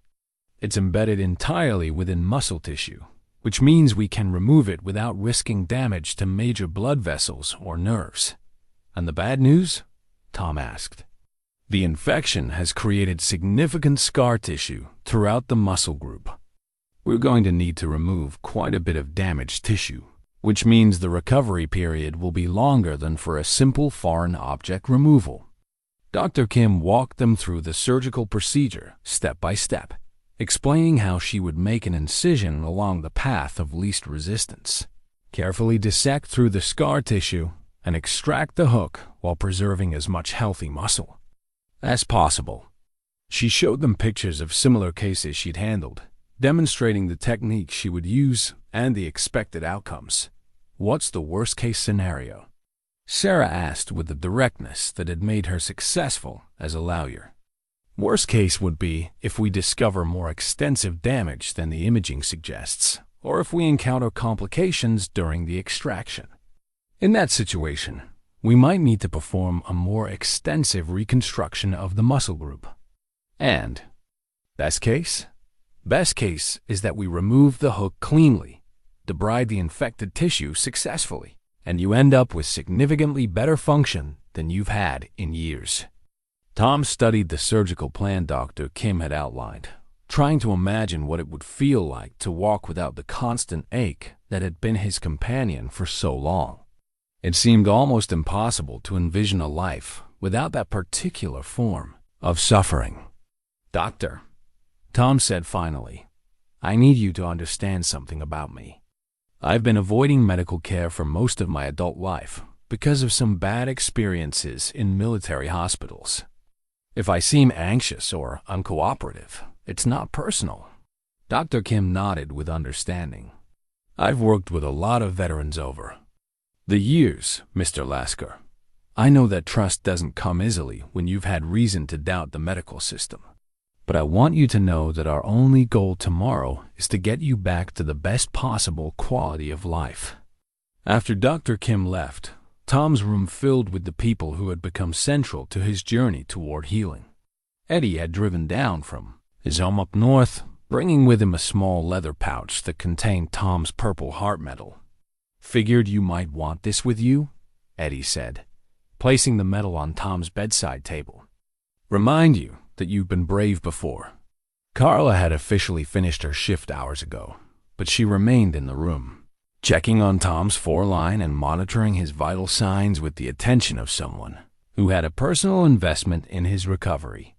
"You don't have to stay," Tom told her for the third time that evening. "I know I don't have to," she replied, adjusting his blanket with the automatic gestures of professional care. "I want to." David and Sarah had claimed the other chairs in the room, and they spent the evening sharing stories about their mother, about the family meals where Tom had presided over conversations about their days at school, about the quiet ways he'd shown his love, even when he wasn't comfortable expressing it in words. "Remember when I broke my arm falling off my bike?" David asked. "You carried me 6 blocks to Dr. Peterson's office because you said it would be faster than waiting for an ambulance. You were 8 years old and screaming like the world was ending," Tom replied. "Of course I carried you. But you trusted Dr. Peterson to take care of me." Tom considered this observation, recognizing the inconsistency in his willingness to trust medical care for his children while refusing it for himself. "That was different. You were my responsibility." "Dad," Sarah said gently, "you're our responsibility now. And we're asking you to let Dr. Kim take care of you the same way you let Dr. Peterson take care of David." As visiting hours came to an end and his family prepared to leave for the night, Tom felt a calmness settling over him that he hadn't experienced in years. The fear was still there, but it was tempered by something stronger: the love of people who had refused to let him face this challenge alone. "See you in the morning," Carla said, squeezing his hand before joining the others at the door. Tom nodded, his fingers still wrapped around Martha's engagement ring. "See you in the morning." After they left, Tom lay in the darkness listening to the sounds of the hospital around him, the soft beeping of monitors, the quiet conversations of night shift nurses, the distant hum of machines that kept watch over sleeping patients. For the first time in 19 years, he wasn't facing his pain alone. Dawn arrived with the quiet efficiency of a hospital morning, marked not by sunrise, but by the gradual increase in activity that signaled the beginning of another day of healing and hope. Tom had slept fitfully, waking every few hours to the soft beeping of monitors and the gentle footsteps of nurses making their rounds. Each time consciousness returned, he felt the weight of Martha's engagement ring in his palm and remembered why he was here. At 5:30, a cheerful young nurse named Jennifer arrived to begin the preoperative preparations. She moved through her checklist with practiced efficiency, checking Tom's vital signs, confirming his identity with multiple verification methods, and explaining each step of the process that would lead him to surgery. "How are you feeling this morning, Mr. Lasker?" Jennifer asked as she adjusted his foreline. "Like a man who's about to get a fishing hook removed from his leg," Tom replied, surprised by his own ability to find humor in the situation. "That's definitely a first for me," Jennifer laughed. "I've seen some unusual foreign objects in my time, but a 19-year-old fishing hook is going to be a story for the books." Dr. Williams, the anesthesiologist, arrived shortly after 6 o'clock. He was indeed close to Tom's age, with silver hair and the kind of steady presence that came from decades of guiding patients safely through surgical procedures. He sat beside Tom's bed and spoke in the measured tones of someone who understood that fear of anesthesia was often as significant as fear of surgery itself. "I understand you have some concerns about hospitals based on past experiences, Doctor," Williams began.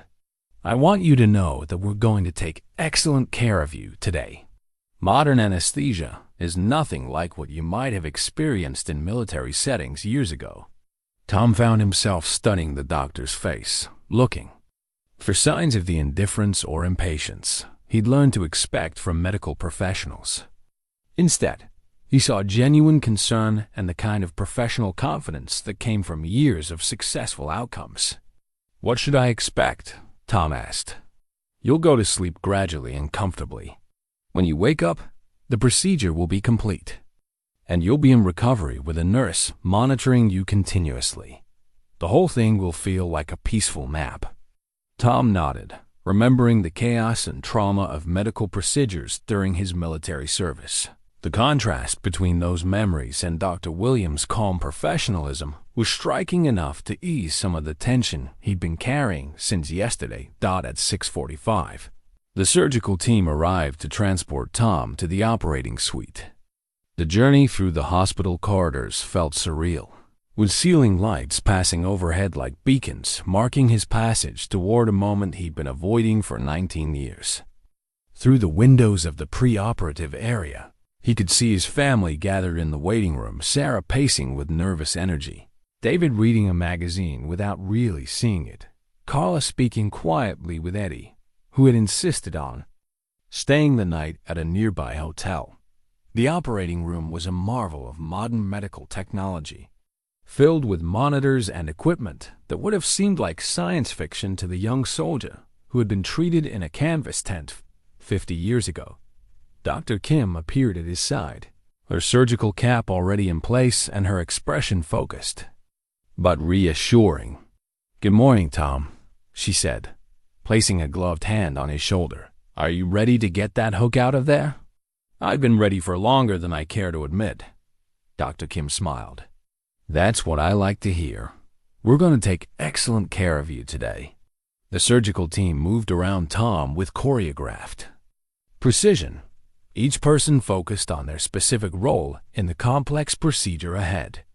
The scrub nurse verified the instruments one final time.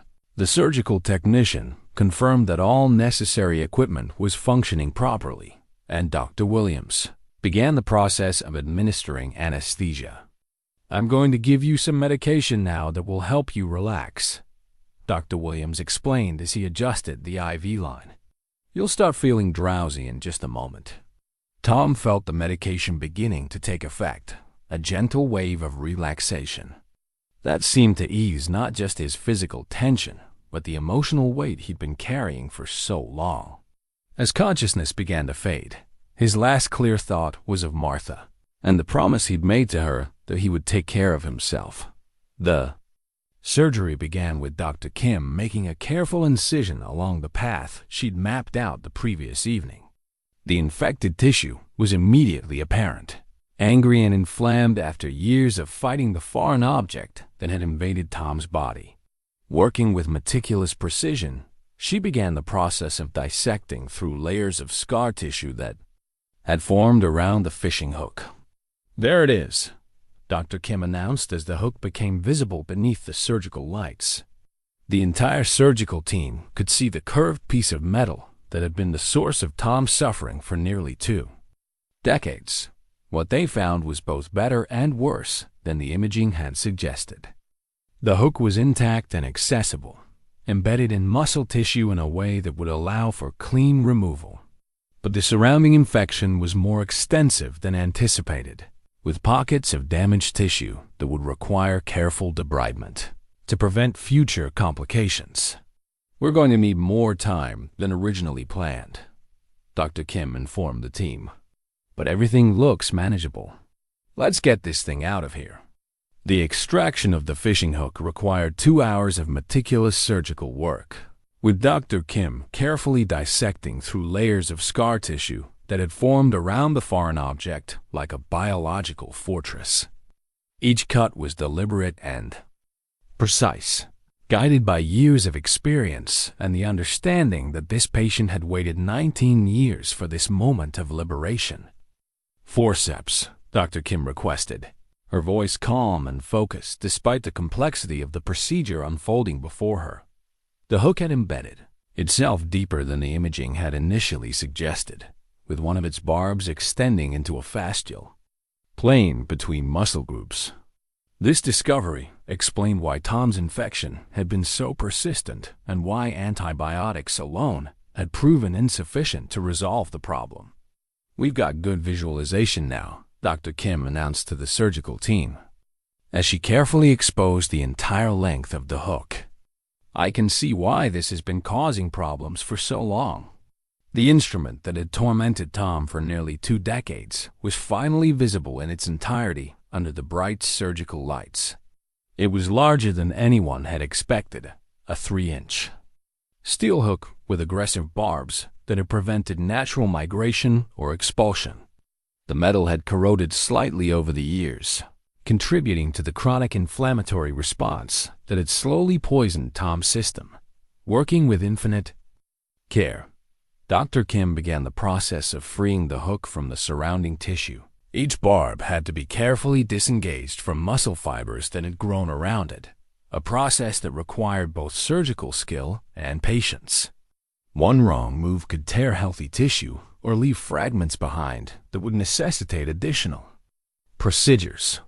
"Almost there," she murmured, more to herself than to the surgical team.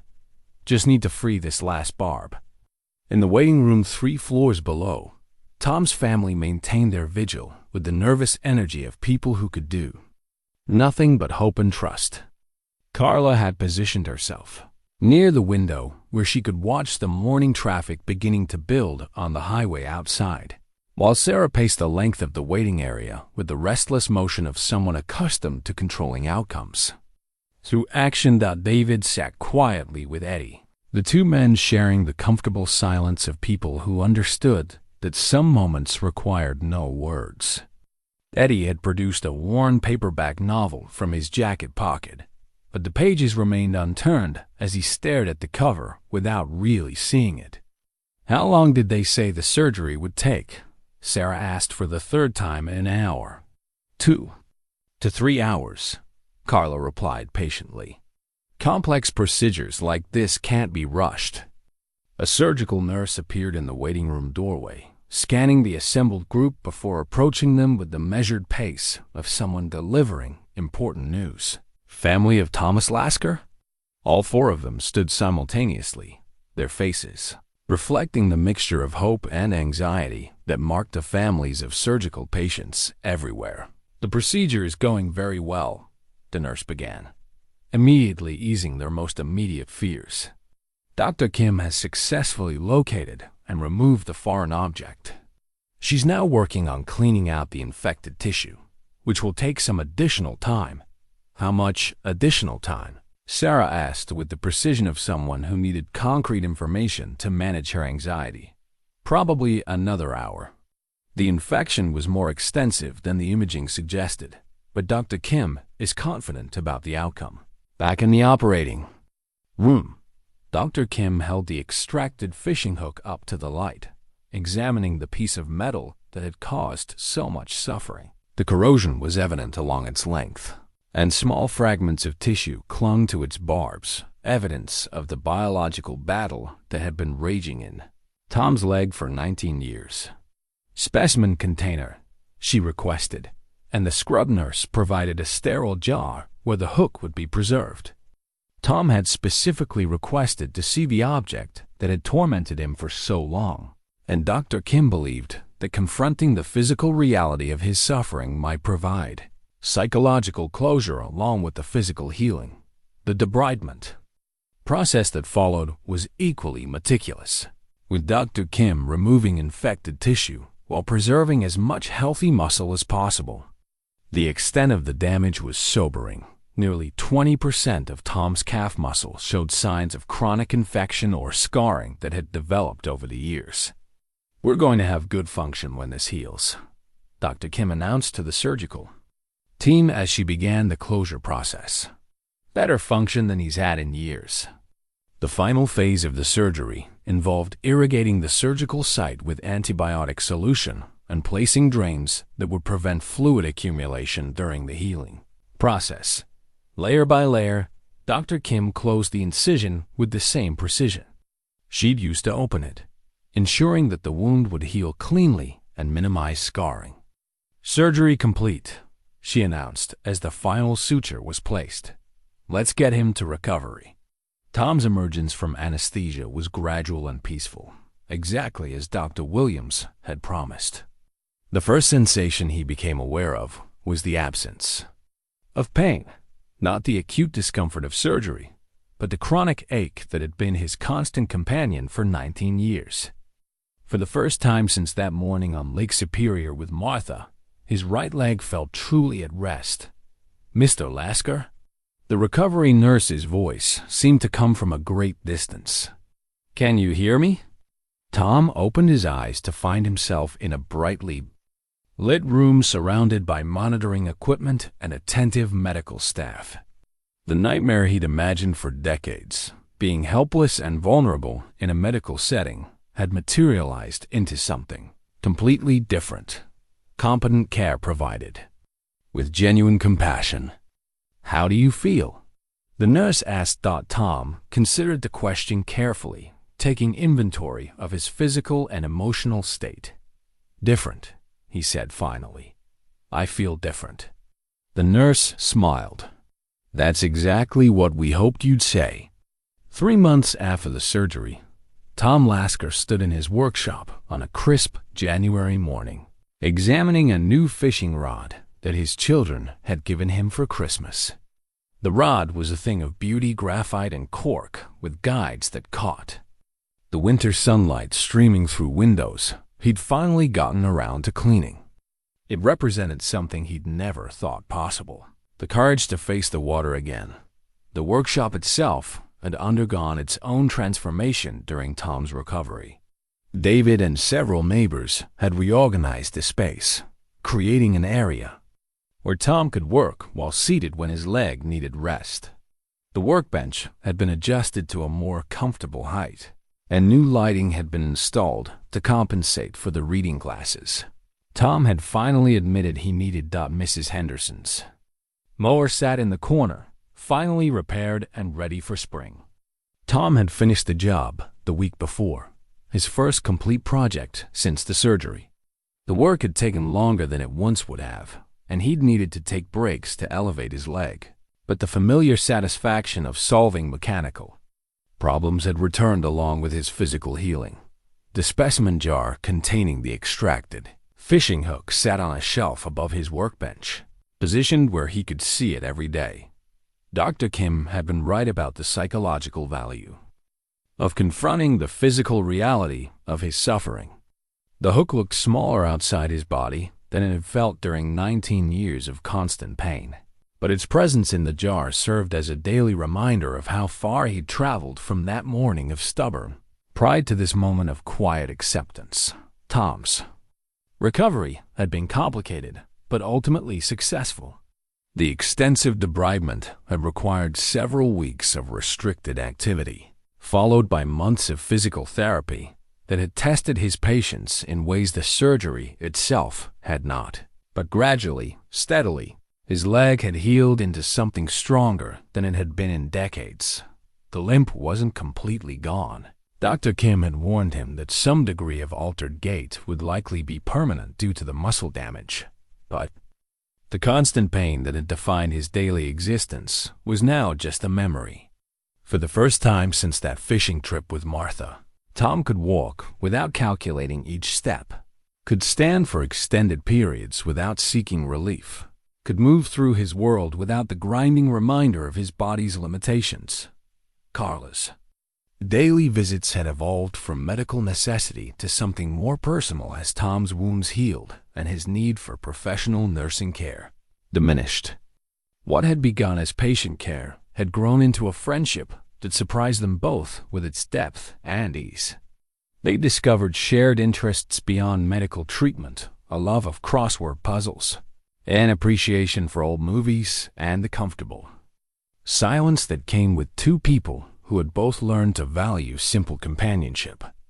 "Are you really going to use that thing?"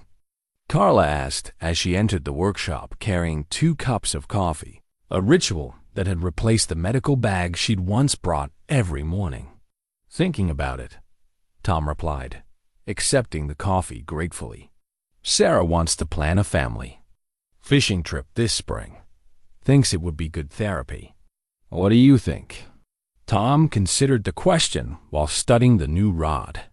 The idea of returning to Lake Superior, of casting a line into water that held both beautiful memories and traumatic associations, felt both terrifying and necessary. It would be a way of reclaiming something the accident had taken from him, of proving to himself that he could face the source of his suffering without being defined by it. "I think Martha would have wanted me to go," he said finally. Carla nodded, understanding the significance of invoking his wife's wishes. Over the months of Tom's recovery, Martha's presence had become less of a barrier to moving forward and more of a guide toward healing. The love they'd shared for 41 years had become a foundation for the new relationships Tom was building. Rather than a reason to remain isolated, the workshop door opened, admitting David along with a blast of cold air and the cheerful chaos of Tom's 5-year-old grandson, Michael. The boy had been born after Martha's death, and Tom's withdrawal from family life had meant missing much of his early childhood. But since the surgery, they've been working to establish the kind of relationship that grandfathers and grandsons were meant to have. "Grandpa," Michael announced with the enthusiasm that marked all his interactions with the world, "Dad says you're going to teach me to fish." "Is that what your dad says?" Tom asked, glancing at David with amusement. "Sarah's idea," David explained with a grin. "She thinks it's time for some new family traditions. Ones that include proper medical care if anyone gets hurt." The gentle teasing about Tom's past stubbornness had become a family joke, a way of acknowledging their shared history without dwelling on the pain it had caused. Tom had learned to accept their humor as an expression of relief that the crisis had passed and their father was finally taking care of himself. "Can we go today?" Michael asked, already reaching for the new fishing rod. "Not today," Tom laughed, gently redirecting small hands away from the delicate equipment. "But when spring comes, we'll start with the basics. How to tie knots, how to cast properly, how to be patient when the fish aren't biting. And if anyone gets hurt, we go straight to the doctor," David added with mock seriousness. "And if anyone gets hurt, we go straight to the doctor," Tom agreed solemnly. Later that afternoon, Tom made a pilgrimage he'd been planning since his release from the hospital.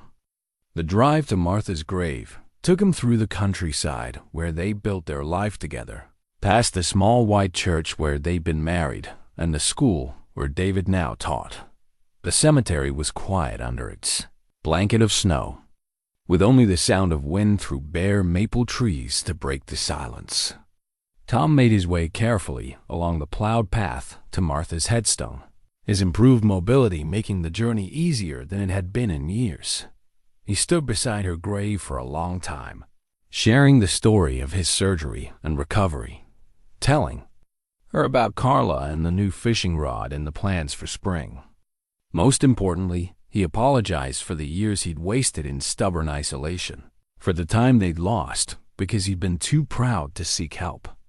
"I'm going to be okay," he said finally, speaking the words aloud to the cold air and the memory of the woman who'd loved him despite his flaws. "I'm going to let people take care of me, and I'm going to take care of myself. I promise." The wind picked up as he turned to leave, carrying with it the scent of coming spring and the possibility of new beginnings. Tom Lasker walked back to his car with steady steps, ready to face whatever challenges lay ahead, with the courage that came from finally learning to accept help when he needed it. The fishing hook that had imprisoned him for 19 years sat safely in its jar, conquered and contained, while Tom walked forward into a future where healing was not just possible but ongoing. For the first time since Martha's death, he was looking forward to tomorrow.